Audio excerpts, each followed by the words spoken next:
सम्मानित देशवासियों, मैं यशिल ठाकुर, राष्ट्रीय समाजवादी जन क्रांति पार्टी के अध्यक्ष उत्तर प्रदेश वाराणसी से। आज मैं देशवासियों का विशेष करके ध्यान आकर्षित करना चाहता हूँ बिहार के अंदर चल रहे चुनावी वातावरण को लेकर के।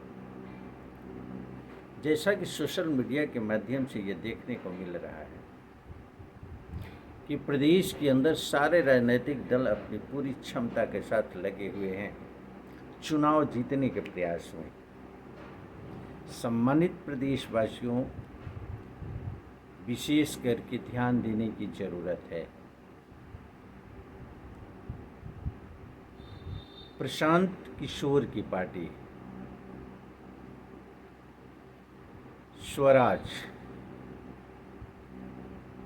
स्वराज पार्टी निश्चित रूप से अच्छा प्रदर्शन कर रही है, प्रचार प्रसार में है, इसमें कोई संशय नहीं है। लेकिन किसी भी दल के पास मैं ये नहीं देख पा रहा हूँ कि शैक्षणिक उत्थान की नीतियाँ कैसी होगी, उनकी आर्थिक उत्थान के लिए उनका प्रयास कैसा होगा, किस रूप में होगा, इसका कहीं भी प्रदर्शन किसी भी दल द्वारा नहीं किया जा रहा है। आपकी स्पष्ट नीतियाँ होनी चाहिए कि शिक्षा के अंतर्गत हम बेहतर शिक्षा प्रणाली कैसे लागू करेंगे, रोजगार के अवसर हम कैसे उपलब्ध कराएंगे। राष्ट्रीय समाजवादी जन क्रांति पार्टी के जनहित में सवाल है। स्वराज पार्टी के अध्यक्ष प्रशांत किशोर जी कहते हैं कि सत्ता में आते ही 2,000 रुपया पर मंथ की इनकम हो जाएगी बुजुर्ग महिला और पुरुषों की, सीनियर सिटीजन की। 2,000 रुपये से क्या होगा, बहुत ही गंभीर प्रश्न है। बाहर रहने वाले 50 लाख बिहारियों को वापस लाया जाएगा, उसके लिए विभाग बनेगा। लेकिन विभाग की रणनीति क्या होगी, रोजगार का अवसर कैसे उपलब्ध कराएंगे, इसका कोई खाका नहीं है। ये स्पष्ट होना चाहिए कि रोजगार के अवसर हम उपलब्ध कराएंगे, उसकी धन की व्यवस्था ये कहाँ से करेंगे, उस कार्य के करने का इनकी नीतियाँ क्या होगी, इनके तरीके क्या होंगे। ऐसा कुछ नहीं है, ये भी पारदर्शी नहीं है।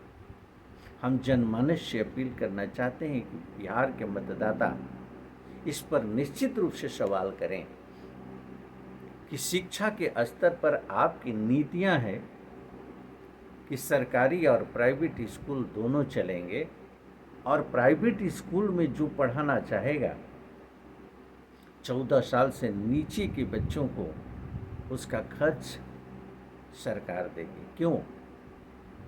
शिक्षा पूरी तरह से मुफ्त क्यों नहीं? सामान्य शिक्षा प्रणाली लागू क्यों नहीं? सरकारी स्कूल अगर सफिशिएंट हो जाए तो प्राइवेट स्कूल की ज़रूरत क्या है?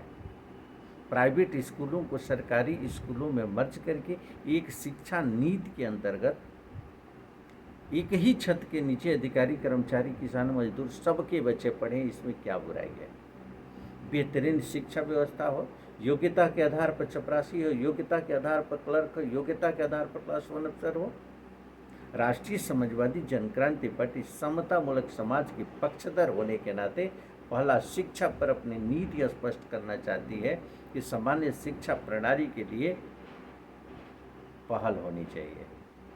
राष्ट्रीय समाजवादी जन क्रांति पार्टी इसकी पक्षधर है। रोजगार के क्षेत्र में पूरी नीतियां स्पष्ट होनी चाहिए सभी दलों का, चाहे वो आरजेडी के रूप में हो या भाजपा के रूप में हो या यूनाइटेड जनता दल के रूप में हो, स्वराज के रूप में हो, किसी भी दल का यह स्पष्ट नीति नहीं है कि रोजगार के अवसर कैसे उपलब्ध होंगे। राष्ट्रीय समाजवादी जन क्रांति पार्टी इस नीतियों को चुनाव में उतरने के पूर्व पूरी तरह से खुलासा कर देगी।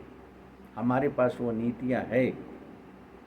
इस सत्ता में आते ही राष्ट्रीय समाजवादी जन क्रांति पार्टी रोजगार का अवसर उपलब्ध कराएगी। और बेहतरीन रोजगार के अवसर उपलब्ध होंगे, कोई बेरोजगार नहीं रह जाएगा। वो नीतियां हैं, शिक्षा की नीतियां हैं।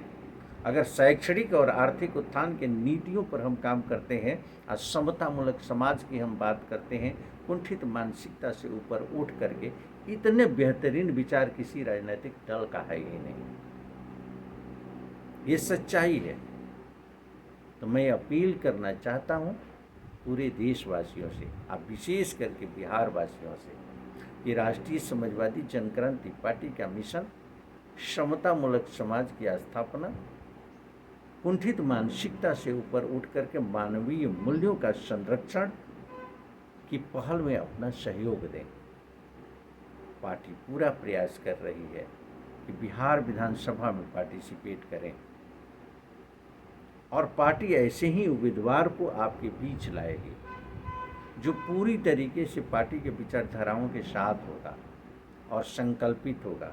अगर ऐसा नहीं होगा तो चुनाव लड़ना कोई ज़रूरी नहीं है। हम आगे प्रयास करेंगे, हम अन्य राज्यों में प्रयास करेंगे, लेकिन अपने सिद्धांत से समझौता नहीं करेंगे। आचरण युक्त राजनीति होगी, नैतिकता युक्त राजनीति होगी।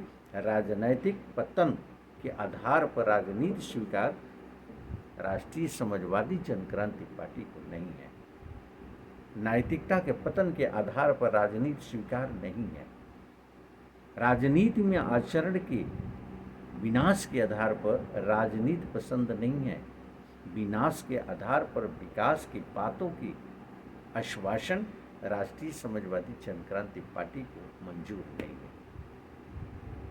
साथ ही एक संदेश मैं देना चाहूँगा पूरे देशवासियों को, कोई भी पत्रकार, चाहे अजीत अंजुम हो, चाहे अन्य कोई पत्रकार हो, अगर सत्य का खुलासा करता है तो उस पर अगर कोई कृत्य कार्रवाई होती है तो पूरे देश में उस पर निंदा होनी चाहिए। अगर उन्होंने वीडियोग्राफी किया, उन्होंने पत्रकारिता के दौरान अगर साक्षात्कार लिया और उसे पारदर्शी उन्होंने कर दिया, जो खामियां थी उसको उजागर उन्होंने कर दिया, तो ये क्या गलत है? इसमें कहीं कोई गलत नहीं है।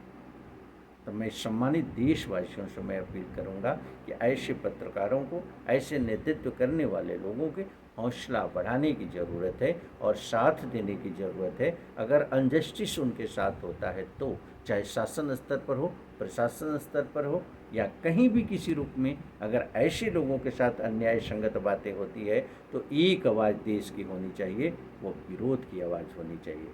राष्ट्रीय समाजवादी जनक्रांति पार्टी लास्ट में यही अपील आपसे करना चाहती है कि योग्य प्रत्याशी का चयन करें, चाहे किसी भी राजनीतिक दल का हो। कुंठित मानसिकता से ऊपर उठ करके यहीं से देश का विकास होगा, समाज का विकास होगा, व्यक्ति का विकास होगा। धन्यवाद।